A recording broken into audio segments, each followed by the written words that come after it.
আসসালামু আলাইকুম। আজকে আমি চলে আসলাম সিলেটের ঐতিহ্যবাহী ফল সাতকরা নিয়ে। সাতকরা লেবু জাতীয় একটি ফল, যেটা ফল বলা হলেও সিলেটের স্থানীয়রা এটাকে সবজি হিসেবে খেয়ে থাকে। আমি আজকে তোমাদের সাথে শেয়ার করতে যাচ্ছি সাতকরা কি, খেতে কেমন, কি দেখে কিনবে, কিভাবে রান্না করবে এবং সংরক্ষণের সব রকমের উপায়গুলো আজকে আমি এই ভিডিওতে দেখাচ্ছি। চলো বন্ধুরা, দেখে নিই আমার এই ভিডিওটি।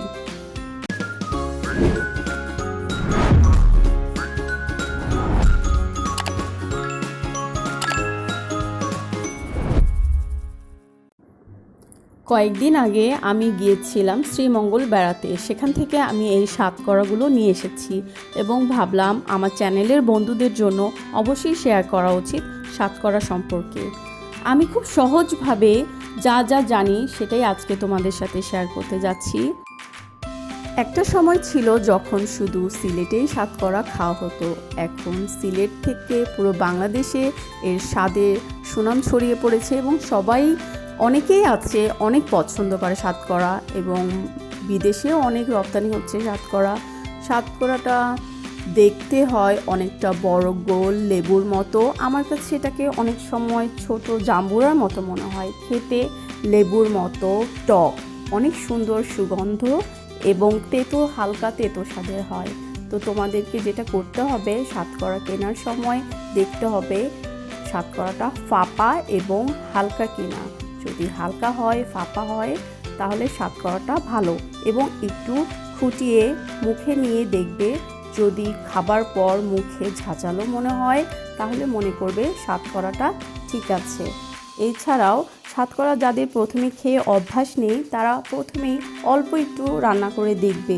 যদি মনে হয় তোমরা সাতকরাটা খেতে পারবে, দেন তোমরা পরিমাণে বেশি দিবে। আর সাতকরাটায় যেহেতু হালকা তেতো ভাব থাকে, এই জন্য সাতকরা তেতো কিনা সেটা জানার জন্য তোমরা হালকা গরম পানিতে সাতকরাটা ভিজিয়ে রাখতে পারো 10 মিনিট। তাহলে পানি যদি তেতো হয়ে যায় তাহলে মনে করবে যে সাতকরাটা তেতো স্বাদের। এই সাতকরাটা আমি কেনার সময় খেয়াল করিনি, দেখো একটু নষ্ট হয়ে গেছে, এই জন্য নষ্ট দেখা যাচ্ছে। তো আমি এখন তোমাদের সাথে শেয়ার করতে যাচ্ছি কিভাবে আমরা সাতকরা সংরক্ষণ করব। ভেতরটা দেখতে কেমন, চলো এখন আমরা দেখে নিচ্ছি।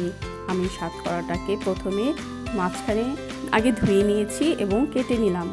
মাঝখানে দেখো একদম লেবুর মতো দেখতে, ভিতরের এই অংশটা খুবই টক। এটা দিয়ে অনেকে টক রান্না করে খায়, কিন্তু আমি যেহেতু এটাকে এখন রোদে শুকাবো, তাই আমি এই ভিতরের বুকের অংশটা ফেলে দিব এবং ফেলে আমি এটাকে শুকানোর জন্য কেটে নিব। তোমাদেরকে আমি দেখাচ্ছি। ভেতরের এই অংশটা দেখতে পাচ্ছ, এটাকে কেটে ফেলে দিয়েছি এবং বাকি সাতকরার যে খোসাটাকে সেটাকে আমি টুকরো টুকরো করে নিয়েছি। তোমরা যারা নতুন সাতকরা খাবে অবশ্যই সাতকরা টুকরো বড় বড় করে করবে, কারণ ছোট টুকরো ব্যবহার করলে তরকারিটা অনেক বেশি টক হয়ে যেতে পারে। এবং কেউ ভাপ দিয়ে তরকারিতে দেয়, কেউ সেদ্ধ করে দেয়, আমি তো সরাসরি বেশিরভাগ দিয়ে থাকি। এবার সাতকরাটা রোদ্রে দিয়ে দিচ্ছি এবং টানা 2 দিন আমি এটা কড়া রোদে সাতকরাটা শুকাবো। এখানে যে সাতকরাটা দেখতে পাচ্ছ, এই সাতকরার এই এক টুকরো আমি কেটে নিয়েছি এবং বাকিটা নর্মাল ফ্রিজে পলিথিনে পেঁচিয়ে রেখে দিব 5-6 দিন।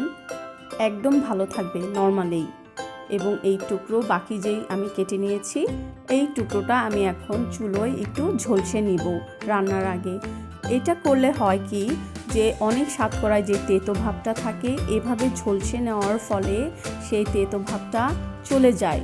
দেখো, এভাবে পুড়িয়ে নিবা। এভাবে পুড়িয়ে নিলে সাতকরায় যে তেতো ভাবটা থাকে সেটা একদম কমে যাবে। কেউ 1 কেজি মাংসতে এরকম এক টুকরো সাতকরা দেয়, কেউ বা দেখা যায় ½ কেজি মাংসে ½ কেজি সাতকরা দিয়ে দেয়।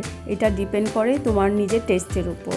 দেখো, আমি এখন যে মাছটা রান্না করছি, মাছটা রান্না একদম প্রায় হয়ে এসেছে। কাঁচামরিচ দিয়ে দিলাম এবং একটু আগে যে পুড়িয়ে রাখা সাতকরাটা ছিল ওটাকে টুকরো করে আমি মাছের উপর ছিটিয়ে দিচ্ছি এবং ঠিক 10 মিনিট পর নামিয়ে ফেলবো। অনেক সুন্দর একটা লেবুর সুঘ্রাণে তরকারিটা ভরে যাবে। এবার আমি তোমাদেরকে দেখাবো সাতকরা কীভাবে ফ্রোজেন করে সংরক্ষণ করবে। আমি এই সাতকরাটা ধুয়ে মুছে নিয়েছি। এবার একটা পলি ব্যাগে করে ভরে পেঁচিয়ে নিব এবং জাস্ট এইভাবেই আস্ত সাতকরাটা আমি ডিপে রেখে দিব। এভাবে ডিপে সাতকরাটা ফ্রোজেন করলে তুমি একদম চোখ বন্ধ করে 1 বছর রেখে দিতে পারবা, খুব ভালো থাকবে সাতকরাটা। পলি ব্যাগে ভরবো, ভালো মতো পেঁচিয়ে আরও 2-3টা পলি ব্যাগে পেঁচিয়ে ভালো মতো এয়ারটাইট করে রেখে দিব। তোমরা ইচ্ছা করলে এটাকে কেটেও রাখতে পারো, আমি আস্তই রাখছি। রান্নার আগে বের করে একটু নর্মাল করে তারপর কেটে ব্যবহার করব। বন্ধুরা দেখো, টানা 2 দিনের কড়া রোদ্রে আমার সাতকরাটা দেখতে এমন হয়েছে। আমি এটাকে কাচের জারে অনায়াসে 1-1.5 বছর বাইরে এটা প্রিজার্ভ করতে পারবো। মাঝে মাঝে রোদ্রে দিলে ভালো, না দিলেও সমস্যা নেই। এছাড়া তোমরা এটাকে এয়ারটাইট বক্সে করে ফ্রিজারে 2 বছরের মতো, প্রায় 2 বছর ভালো থাকবে। আর রান্না করার আগে গরম পানিতে 20 মিনিট রেখে, হালকা গরম পানিতে 20 মিনিট রেখে নিবা, তাহলে একদম আগের মতো আবার হয়ে যাবে সাতকরাটা ফুলে। আর 1-1.5 মিনিট যদি মাইক্রোওয়েভ করে নাও তাহলেও চলবে। এভাবে করে রান্নার আগে তোমরা শুকনো সাতকরাটা প্রসেস করবে। বন্ধুরা চলে এসেছি প্রায় ভিডিওর শেষের দিকে। Last but not the least, আমরা সাতকরা দিয়ে কি রান্না করতে পারি। আমরা সবাই শুনেছি সাতকরা দিয়ে বিখ্যাত গরুর মাংস রান্নার রেসিপিটা। আমি অবশ্যই তোমাদের সাথে খুব শীঘ্রই শেয়ার করে দিব রেসিপিটা। এছাড়া তোমরা খাসি মুরগিও রান্না করতে পারো, বড় মাছ, ছোট মাছ। আমার তো বড় মাছের সাথে সাতকরা দিয়ে ঝোল খুবই পছন্দ। ইলিশের ডিম দিয়ে ইলিশ মাছের সাথেও সাতকরার কম্বিনেশনটা দারুণ।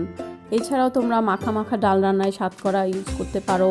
অনেকে শাকসবজির সাথেও খায়, ভিতরের যে অংশটা আমি আগেও বলেছি ওটা দিয়ে টক রান্না করে খেতে পারো। অনেকে নিহারি রান্নায় ফ্লেভারের জন্য সাতকরা ইউজ করে। খিচুড়ি নামানোর আগে যদি কুচি করে সাতকরা দিয়ে দাও তাহলে অসম্ভব দারুণ একটা লেমন ফ্লেভার আসবে। এছাড়া সাতকরা দিয়ে আচার বানানো যায়, যেভাবে আমরা অন্যান্য আমের আচার বা অন্যান্য আচার যেভাবে বানাই, খুবই মজা সাতকরার আচার। ভুনা করে শুধু খাওয়া যায়।